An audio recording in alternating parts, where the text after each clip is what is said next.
తెలంగాణలో ఎమ్మెల్సీ ఎన్నికలకు బీజేపీ అభ్యర్థుల్ని ప్రకటించింది. కరీంనగర్, నిజామాబాద్, మెదక్, ఆదిలాబాద్ గ్రాడ్యుయేట్ ఎమ్మెల్సీ అభ్యర్థిగా అంజిరెడ్డిని ఎంపిక చేసింది. కరీంనగర్, నిజామాబాద్, మెదక్, ఆదిలాబాద్ టీచర్ ఎమ్మెల్సీ అభ్యర్థిగా మల్కా కొమరయ్యను బరిలో నిలుపుతోంది. నల్గొండ, వరంగల్, ఖమ్మం టీచర్స్ ఎమ్మెల్సీ అభ్యర్థిగా సర్వోత్తం రెడ్డి పేరును ఖరారు చేసింది బీజేపీ అధిష్టానం.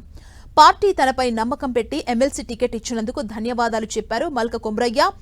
బీఆర్ఎస్, కాంగ్రెస్ టీచర్ల సమస్యలు గాలికి వదిలేశాయన్నారు. వీటన్నింటిపై పోరాటం చేస్తామన్నారు.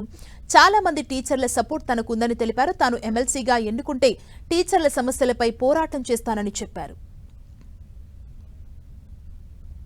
ఇష్యూస్ అన్నిటి కూడా లాస్ట్ ప్రభుత్వం 10 సంవత్సరాలు, ఈ సంవత్సరం లాస్ట్ 1 ఇయర్ నుంచి కూడా టీచర్ల విషయంలో ఎవరు ఒక ఇష్యూని కూడా సార్ట్అవుట్ చేయకుండా అన్ని పెండింగ్ పెట్టారు.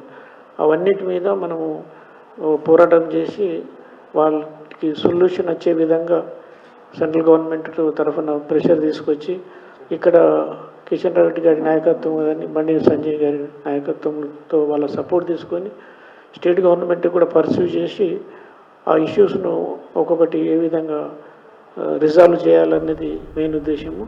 ఇప్పటికే చాలామంది టీచర్లందరితో కూడా మాట్లాడుతున్నాము. చాలామంది అందరూ సపోర్టు చేయడానికి రెడీగా ఉన్నారు.